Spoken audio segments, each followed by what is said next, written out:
طيب صباح الخير يا شباب، الله يعطيكم العافية.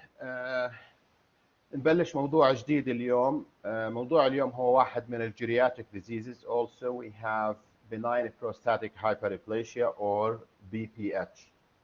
طبعا في هذا الموضوع benign prostatic hyperplasia I would like to give some physiology and pathophysiology background very quickly about the prostate gland. The prostate gland is normally as an organ in the body. It's kind of anterior to the rectum, the location.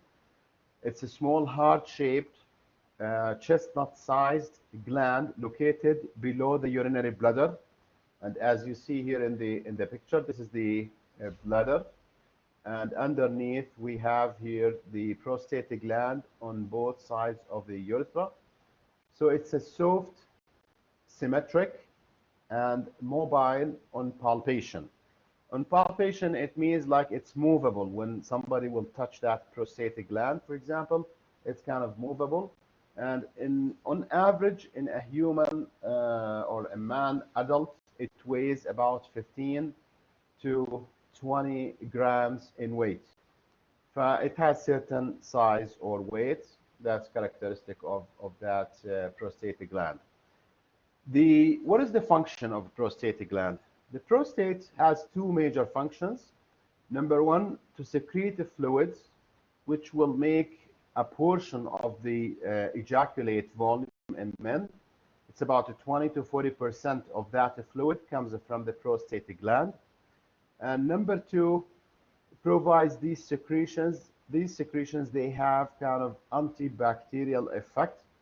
And that antibacterial effect is linked to the high zinc content in this fluid. Normally, the prostate gland, it has two growth spurs or two kind of significant increase in size. The first one at puberty, where it reaches the normal size, about 15 to 20 gram. And at age 40 and older, the prostate will enlarge as well, and it could reach about 4 times the normal size or weight. So two spurs, the first one when the man becomes adult, and the second one after the age of 40, the prostate gland will expand also or enlarge in size. Now, the prostate gland comprises of 3 types of tissue. If we look at the histology of the prostate gland, so we will have on the left panel here, we have the epithelial or the glandular part or tissue of the prostate gland, as you see here in blue. Underneath, we have the stroma. We call it stroma or smooth muscle. These are smooth muscle cells. And the whole structure also of the prostate is kind of encapsulated or covered by the prostatic capsule around these tissues. So we'll have epithelial or glandular, we have the stroma or smooth muscle, and we have the capsule of the prostate gland. Now, both stromal tissue and the capsule itself, they are embedded with certain receptors from the adrenergic component. We have the alpha-1 adrenergic receptors. If you look at these red circles here, this is the neck of the bladder, and this is here like the heart shape. As we said, this is the prostate gland, and you'll see these red circles. These are alpha-1 adrenergic receptors. So it is rich or it's highly embedded in these tissues. Now, the normal prostate gland, if you look at the left side of this picture, it's comprised of a high amount of stromal tissue than epithelial tissue, as reflected by a stromal to epithelial. So this is in red. It's kind of twice as much as we have from the epithelium. بينما في حالة enlarged prostate, we will see an abnormal. This ratio, it might go up to 5 times. Instead 2 to 1, maybe going up to 5 to 1 ratio, for example. And the capsule or the outer shell of the prostate is composed of fibrous connective tissue and a smooth muscle, which also, again, the capsule has the alpha-1 adrenergic receptors. Now, the prostate, once we activate or we stimulate the prostate with epinephrine or norepinephrine, the capsule contracts around the urethra, and you can imagine if that contraction happens, then we will have resistance against urine flow. Now, the alpha adrenergic receptor distribution, طبعا راح تشوف هون في ال prostatic gland, it's very rich in alpha adrenergic receptors, little bit in the urethra, but still they are there, and the bladder itself also, some also alpha-1 adrenergic receptors are available in the bladder itself, and each one has a certain clinical significance, of course, that we're going to be talking about. Now, what is benign prostatic hyperplasia? Benign prostatic hyperplasia is the most common benign tumor in men, and it's highly prevalent among elderly men, and at age 80, virtually all men have symptoms, and the phenomenon is seen in all races. بيحكوا لي انه الصوت مش واضح، ان شاء الله هيك يكون اوضح صار الصوت.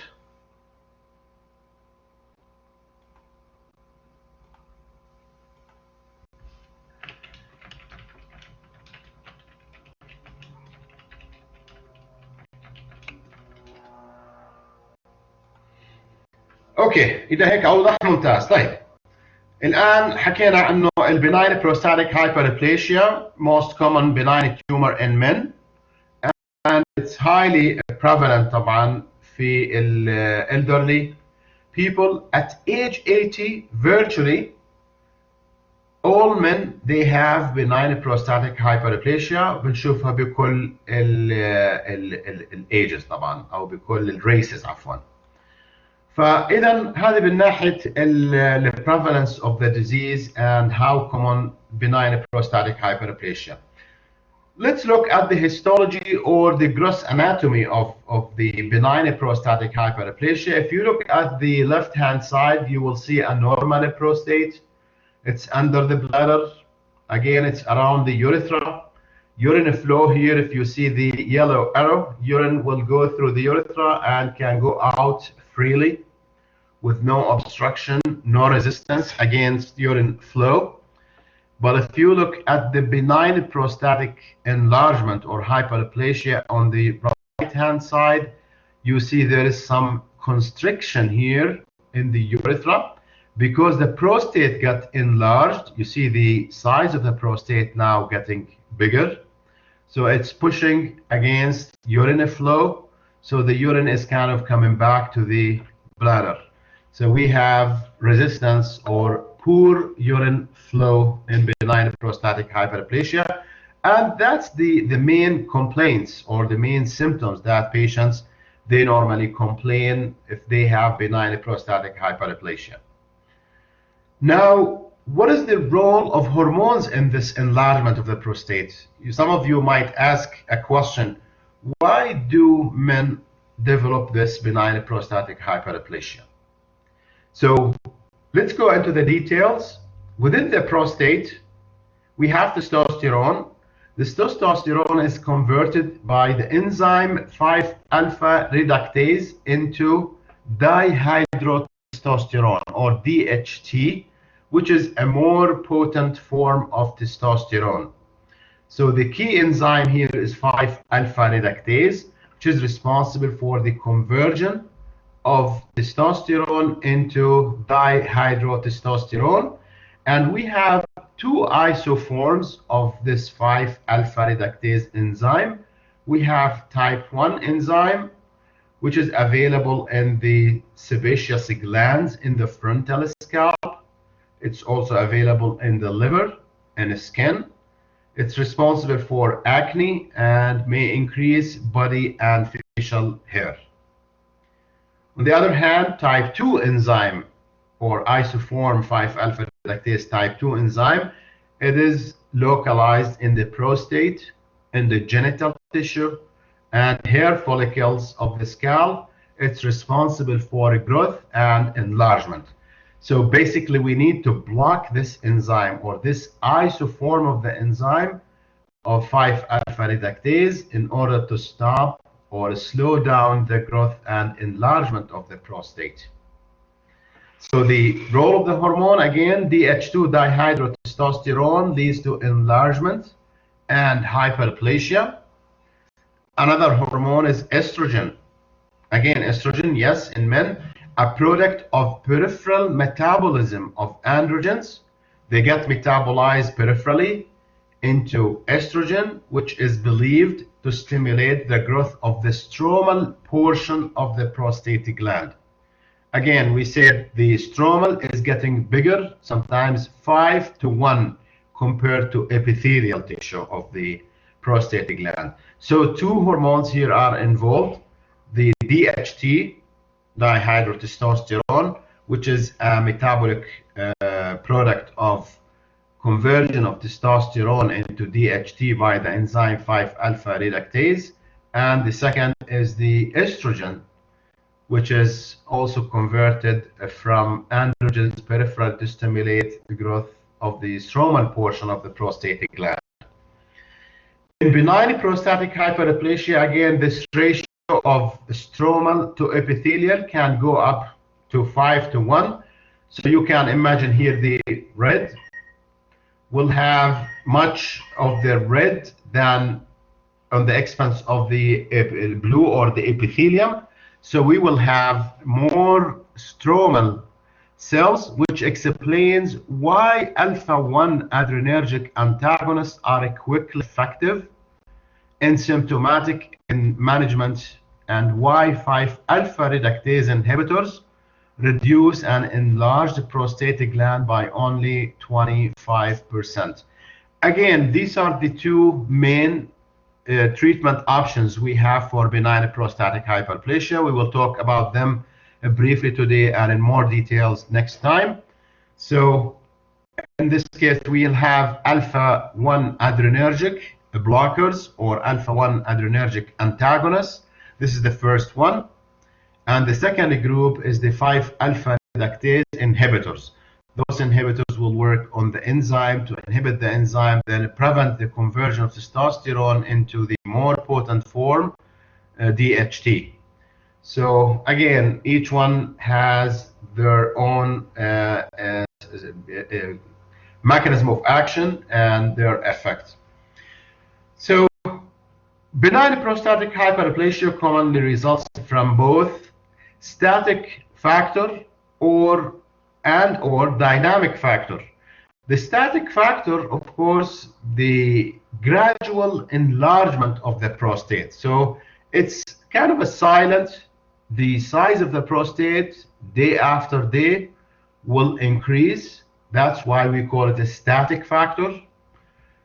While the dynamic factor, we have kind of a movement.